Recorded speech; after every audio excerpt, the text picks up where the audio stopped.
Bloom's. ಇವತ್ತಿನ ಒಂದು video ಬಂದು ನವರಾತ್ರಿ ಹಬ್ಬದ 7ನೇ ದಿನದ ವಿಡಿಯೋ ಆಗಿರುತ್ತದೆ.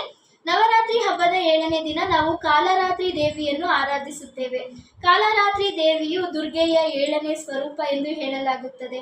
ದುರ್ಗೆಯ ಅತ್ಯಂತ ಕ್ರೂರ ಹಾಗೂ ಭಯಾನಕ ರೂಪವೇ ಕಾಲರಾತ್ರಿ ದೇವಿಯ ರೂಪ ಎಂದು ಹೇಳಲಾಗುತ್ತದೆ.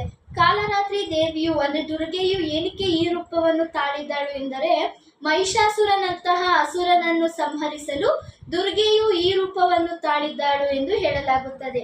ಕಾಲರಾತ್ರಿಯ ದೇವಿಯ ರೂಪ ಏನು ಅಂತ ಇವಾಗ ತಿಳ್ಕೊಂತ ಬರೋಣ. ಕಾಲರಾತ್ರಿ ದೇವಿಯು ಸಂಪೂರ್ಣ ಕಪ್ಪು ಬಣ್ಣವನ್ನು ಹೊಂದಿದ್ದಾಳೆ. ತಾಯಿಗೆ 4 ಕೈಗಳಿದ್ದು 2 ಕೈಗಳಲ್ಲಿ ಕತ್ತಿ ಮತ್ತು ವಜ್ರವನ್ನು ಹಿಡಿದಿದ್ದಾಳೆ.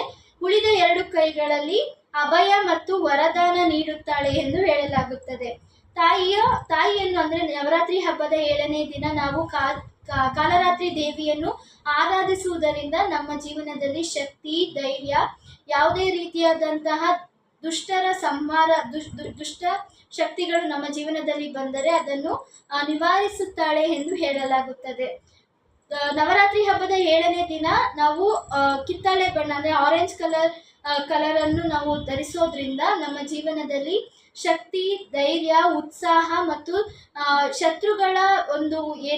ಶತ್ರುಗಳನ್ನು ನಮ್ಮ ಜೀವನದಲ್ಲಿ ಬಂದಂಥ ಯಾವುದೇ ಕಷ್ಟಗಳು ಬಂದರೂ ಅದನ್ನು ನಿವಾರಿಸುವ ಒಂದು ಕಲರೇ ಆರೆಂಜ್ ಕಲರ್ ಆಗಿದೆ ಎಂದು ಹೇಳಲಾಗುತ್ತದೆ. ಇವತ್ತಿನ ಒಂದು ಈ ವಿಡಿಯೋ ನಿಮಗೆ ಇಷ್ಟ ಆಗಿದೆ, ದಯವಿಟ್ಟು ಸಬ್ಸ್ಕ್ರೈಬ್ ಮಾಡಿ, follow and like and share ಮಾಡೋದನ್ನು ಕೂಡ ಮರಿಬೇಡಿ.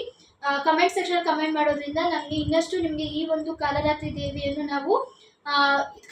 ದೇವಿಯ ಒಂದು ಇನ್ಫಾರ್ಮೇಷನ್ಸ್ ನಿಮಗೆ ಬೇಕು ಅಂದರೆ ದಯವಿಟ್ಟು ಕಮೆಂಟ್ ಸೆಕ್ಷನಲ್ಲಿ ಕಮೆಂಟ್ ಮಾಡಿ.